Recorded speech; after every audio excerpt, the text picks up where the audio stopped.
Hello there and welcome back to War Thunder and well, welcome aboard some light cruisers.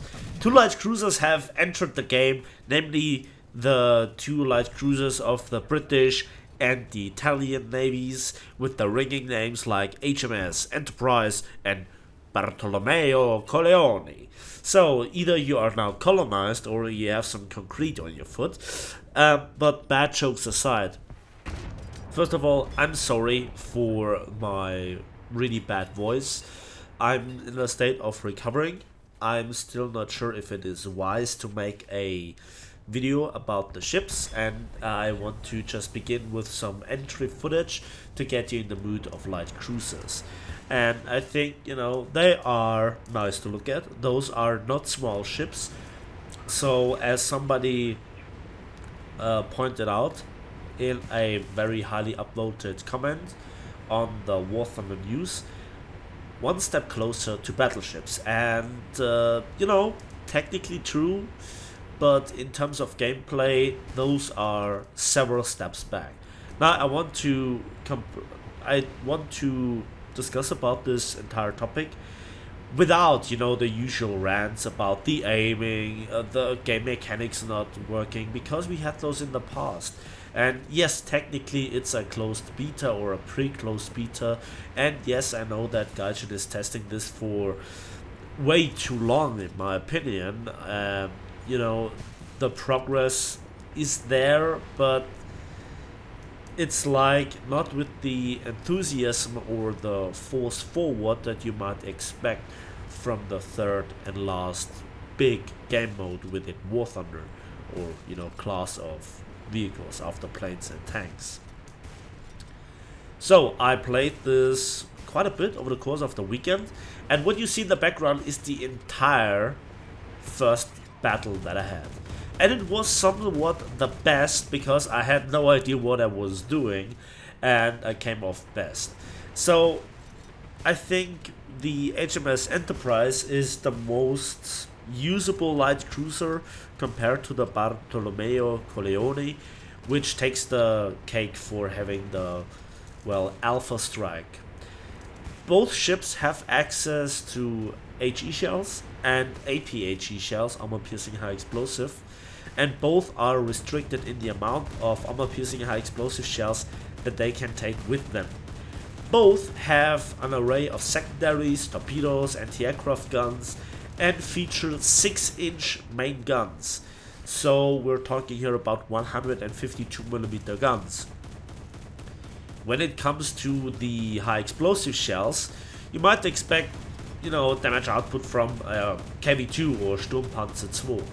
And yeah, technically that is true. Yes, you have more firepower, but you're also shooting mostly, when you're fighting other light cruisers, at bigger ships with more compartments. And overall, I have to say this, I have to stress this out, that it feels like the enemy ships have more hit points. It takes just so much longer to take them down. The ammo racks are even more unreliable. The armor piercing have some weird over penetration. Now previously the armor piercing high explosive was pretty funny in the way that it went off inside of patrol boats, but not inside destroyers, when you fought destroyer versus destroyer or destroyer versus patrol boat. Now we are talking here about, on both ships, the HMS Enterprise and the Bartolomeo Colleoni, about APHE shells with a fuse sensitivity of 75mm. The ships are having some armor, but you shouldn't expect anything against naval guns. I mean, even the 5-inch guns on the Fletcher, or, you know, the 128mm, which is close to 5-inch, are having so much penetration force that they will punch right through.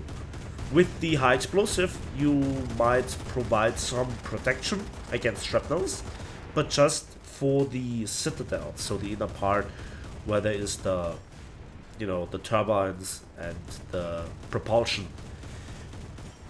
But it really is a bit weird when you fight with those ships, and I want to talk about why.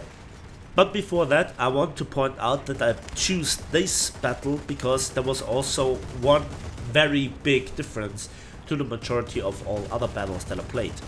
This was the first battle, and it was so far the only battle with some weather effects where the visibility was not straight across the map. So you actually could go into somewhat melee combat or close quarters, and when on another a huge variety of other battles that I played, you just were shot at from the very beginning. Now for light cruisers this poses a bigger problem than for destroyers, because you just have a limited amount of ammunition, you have a relatively long reload, the armor piercing is a bit bugged in the shape of, you know, Saturday when I played it, that you just could play well, one light cruiser, and then you had to quit the battle and restart it because you had no armor piercing high explosive available anymore. You should have restocked it. This was not possible because you were not in the dock or in the harbor. I mean, you know, it's still an event with locked vehicles, and so this was quite funny because, you know, I'm trained to use armor piercing high explosive against the, well, ammo racks of destroyers when I fight them in other destroyers. I think the high explosive on 5-inch guns is not too promising versus 6-inch guns.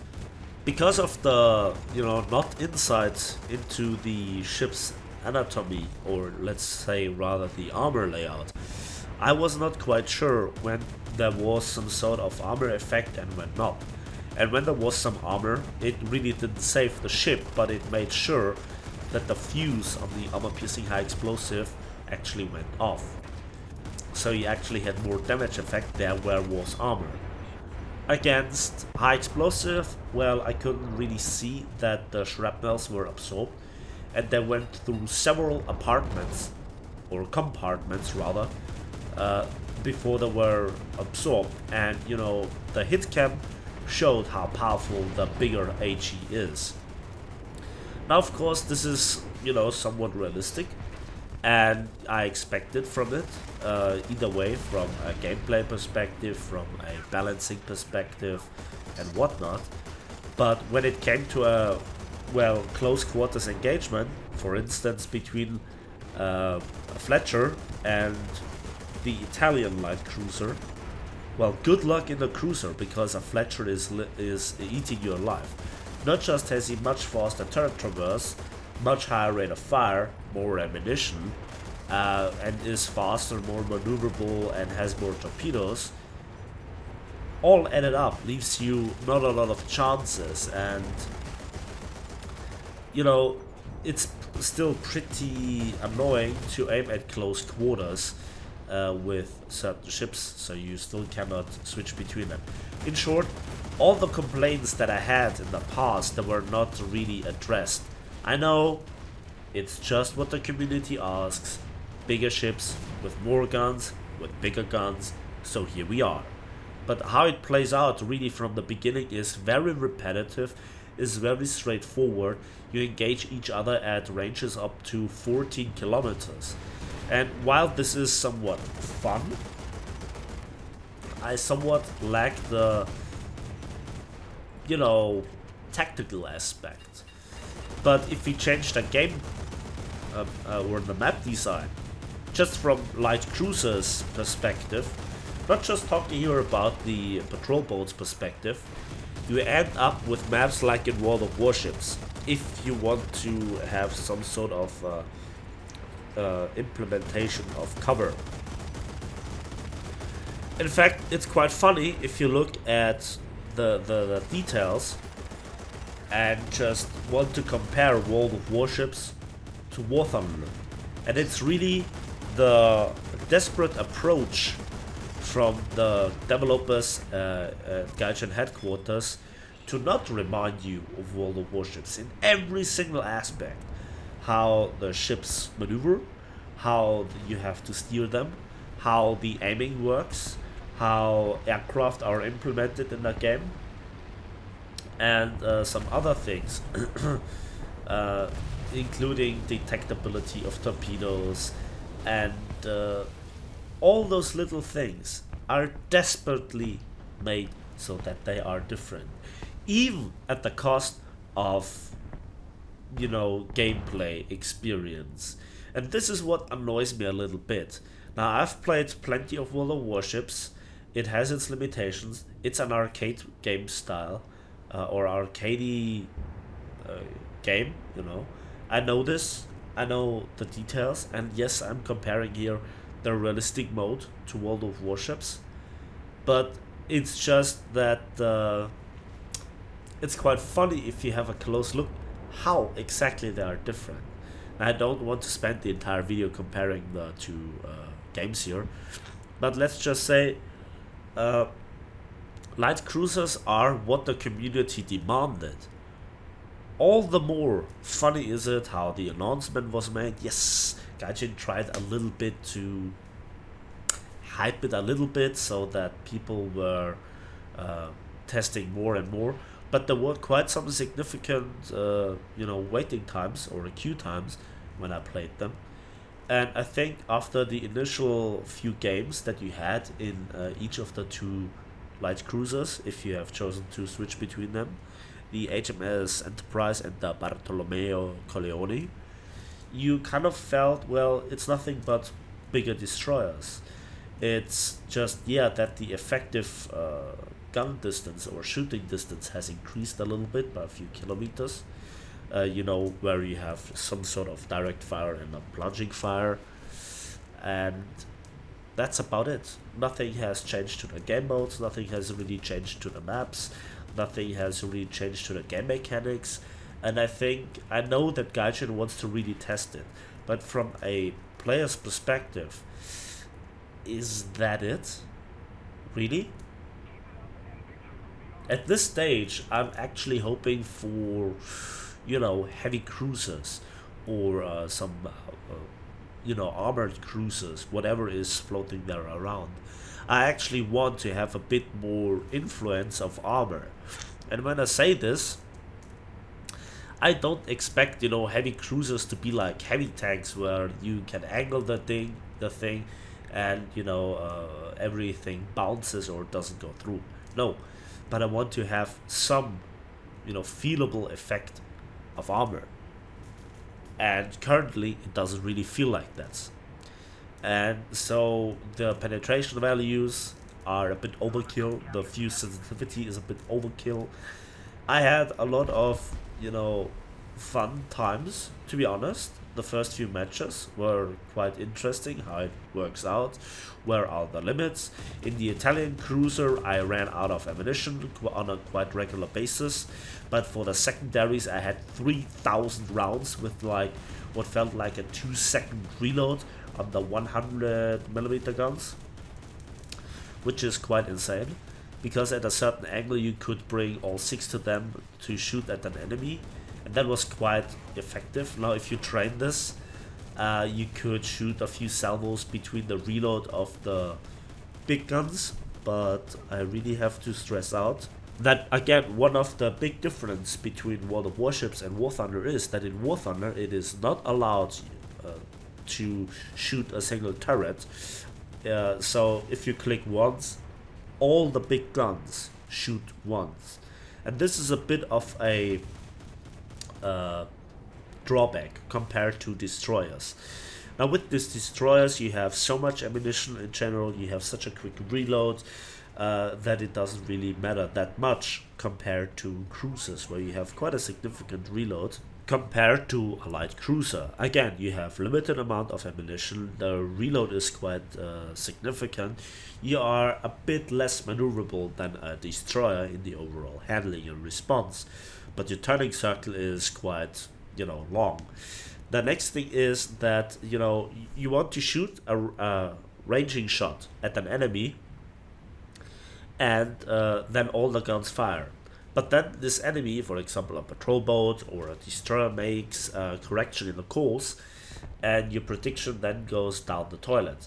That is a bit bad. Again, remember you have a limited amount of ammunition, and yeah, you might say, well, if you are engaging a patrol boat, switch over to the secondaries in the Italian cruiser, which is actually not that bad of an idea. Now here I had to say I found it very, very cool to see the ships, you know, just illuminating themselves with the muzzle flashes coming out of the mist, especially when they were barely visible and you had just a rough idea where they were because of the marker. You could, you know, mark them and try to blind fire them, but then they would just wait for that you make this kind of guess, and you just see the silhouette, have no real good lead, and then they fire back and you take massive damage, and the other way around, which is kind of exciting, which is why I love weather effects. Sadly, just it will happen to be in the first battle and then never since. Okay. So the chat is still not working. The repair times, which are killing off the rate of fire of the guns, is a bad implementation. The armor, you really do not feel the impact of it. The restock of APHE, which happened on Saturday, was quite a funny bug, I'd say. You just had to leave the battle after the first cruiser and then, you know, pick another one. The queue times were relatively long, up to 5 minutes, and you know, there is no real matchmaker, so there were actually not that many people playing, and this means that Gaijin hasn't really figured out to bring fun to the pre-closed beta test, which is in test like over 1.5 years by now. And so I don't really see the progress, and just bigger guns, just more guns, just bigger ships don't really solve the problem, even though the very loud part of the community is demanding them. And this now leads me to the question, what do you promise yourself? What do you expect from heavy cruisers, from battle cruisers, and from battleships? Remember, they take like 10-15 minutes to just spool up to top speed. And the big turning circles that they have, the long reloads of those guns, and all this together. And you know, there are still suicide bombers, there are still torpedo bombers coming out of nowhere, you know, hopping up from behind the island. And then you're sitting there in your Iowa, in your Yamato, in your Richelieu, in your whatnot, Bismarck, Tirpitz, Gneisenau, Scharnhorst, Blücher, I don't know, and you just get shredded to pieces by an airplane with a single attack run, and you just spent like 10-15 minutes trying to get into position. Do you really think that this is, you know, solving the actual problems, still having to rely on capture zones? And yeah, it's even with those cruisers, just think about it. The combat zone is 10-15 kilometers away from your spawn point, and you're driving with, let's say, roughly 60 kilometers an hour. So that takes you 10 to 15 minutes already to get into the spawn zone. And this is, you know, without maneuvering, just sailing in a straight line and not getting killed. And then you get killed, and then you repeat it. And you do this 2 times, and half an hour is gone. Congratulations, much fun. So yeah, there is a lot of potential, I have to say. It's not complete all doom and gloom, but I have to say that Gaijin has to really address a lot of the problems. They have to smoothen the gameplay, and whatever they will come up with, I'm looking forward. Now this is, in general, a okayish step into the okayish right direction, but it's not a game changer.